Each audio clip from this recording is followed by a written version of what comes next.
Important है।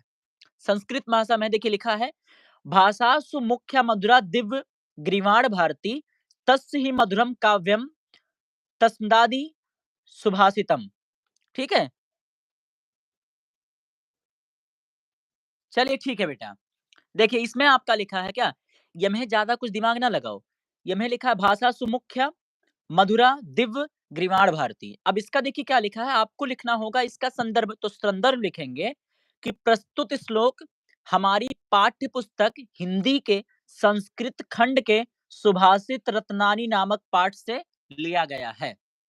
इसमें अलग बुक में थोड़ी सी टफ लैंग्वेज लिखी है, मगर इसको सिंपली हम लोग ऐसे लिख सकते हैं। मैं लिख के बता दे रहा हूँ, ठीक है? कि आपको लिखना कैसे है। वैसे संदर्भ आप लोग लिखे होंगे, जानते भी होंगे, बहुत कोई दिक्कत वाली बात नहीं, पर मैं एक बार फिर से बता देता हूँ। देखिए बेटा, संदर्भ लिखने के लिए आपने जैसे मान लो यहाँ पर लिख दिया संदर्भ, ठीक? संदर्भ लिखा, तो संदर्भ में आप सीधा-सीधा लिख देंगे इसको इस तरीके से, ठीक है? मैं बुक हटा दूँ ताकि थोड़ा-सा विज़िबिलिटी साफ हो जाए, ठीक है? संदर्भ लिखना बता दे रहे हैं, संदर्भ कैसे लिखना है वैसे आप सब जानते भी होंगे, दिक्कत की बात नहीं है, ठीक है?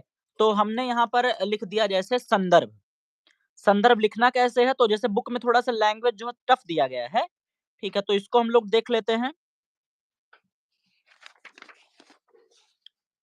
संदर्भ आपका दिया है, संदर्भ लिखना हो, तो संदर्भ का सिंपल तरीका है संदर्भ डाल दो। और जब ना आपको पूरा सेंटेंस अगर नहीं आ रहा है आपको, और हिंदी का पेपर बेटा लंबा होगा, समय की भी बचत करनी पड़ेगी आपको। बहुत ज़्यादा समय आपके पास नहीं होगा, ठीक है? कि लिखते चले जाओ। सबसे टाइम टेकन हिंदी है। दूसरा कुछ लोग भ्रम में पड़े हुए हैं कि पेपर कैंसल हो गया है, तो बेटा पेपर कैंसल नहीं हुआ है। ये मैंने यूट्यूब पर शॉर्ट वीडियो के ज़रिए भी क्लियर कर दिया है, और मैं वैसे भी आपको बता दूँ कि पेपर कैंसल हुआ है, लेकिन सिर्फ़ प्रयागराज में कुंभ के कारण हुआ है। बाकी जितने भी प्रदेश हैं उसमें पेपर होनी है। तो देखो बाबू, पाठ का नाम हमने यहाँ पर क्या लिख दिया है कि किस पाठ से लिया गया है, तो ये लिया गया है सुभाषित रत्नानी। अब सुभाषित रत्नानी लिखने की प्रैक्टिस कर लीजिए। नहीं पता लगा चैप्टरों नमो लिखो और चैप्टरों नमो गलत हो गया, ठीक है? तो सुभाषित रत्नानी, ठीक है? इसकी प्रैक्टिस आप कर लीजिएगा कि कैसे आपको लिखना है, सुभाषित रत्नानी। ठीक है? अब लेखक नहीं है, तब एकर का कह दियो, ठीक है? इसे लिख दो खंड, खंड के बाद लिख दो संस्कृत खंड, ठीक है? कि मतलब संस्कृत खंड से लिया गया है, इसके लेखक तो है नहीं। ये शॉर्टकट है बेटा, ये शॉर्टकट है। अब पूरी तरीके से सही तरीका इसको लिखने का क्या है? जैसे कुछ लोगों को दिक्कत अगर हो तो सही तरीका इसको आपका है, आप यहाँ पर लिखेंगे संदर्भ,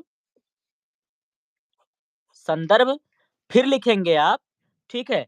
प्रस्तुत श्लोक, यानी जो यहाँ पर श्लोक लिया गया है, या प्रस्तुत की जगह पर लिख सकते हैं यह श्लोक। प्रस्तुत श्लोक हमारी प्रस्तुत श्लोक हमारी पाठ्य पुस्तक, प्रस्तुत श्लोक हमारी पाठ्य पुस्तक हिंदी के हिंदी के समझ में आ रहा है ना बेटा? वैसे आप लोग बहुत संदर्भ आज तक लिखे होंगे, बहुत नई टॉपिक आपके लिए नहीं है। पर मुझे लगता है कि बुक में थोड़ा-सा टफ दिया है, तो मैं उसको फिर से बता दे रहा हूँ। प्रस्तुत श्लोक हमारी पाठ्य पुस्तक हिंदी के संस्कृत खंड के, अब यका का करो पेना चेंज कर लियो, तो थोड़े देखे में नीक लागी। संस्कृत खंड के सुभाषित रत्नानी, ठीक है? संस्कृत खंड के सुभाषित, अब सुभाषित रत्नानी वगैरह लिखने का प्रैक्टिस कर लीजिए, नहीं पता लगा वह गलत हो जाए, ठीक है? सुभाषित रत्नानी, ठीक है? नामक पाठ से लिया गया है, ठीक है? इस तरह से आप लिख देंगे। ये बाबू हो गया संदर्भ। समझ में आ रहा है ना? यका का करो पेना चेंज कर लियो। जहाँ सुभाषित रत्नानी ने लिखा है, यका ब्लैक से लिख दियो। यकर लेखक तो होत नहीं है। तो संस्कृत में जब श्लोक लिखक रही तो संस्कृत के श्लोक के बेटा जो न संदर्भ लिख जाई वैसे लिख जाई। संदर्भ लिखेंगे कि प्रस्तुत पंक्ति हमारी पाठ्य पुस्तक, ठीक है? हिंदी के संस्कृत खंड के सुभाषित रत्नानी नामक पाठ से लिया गया है। ये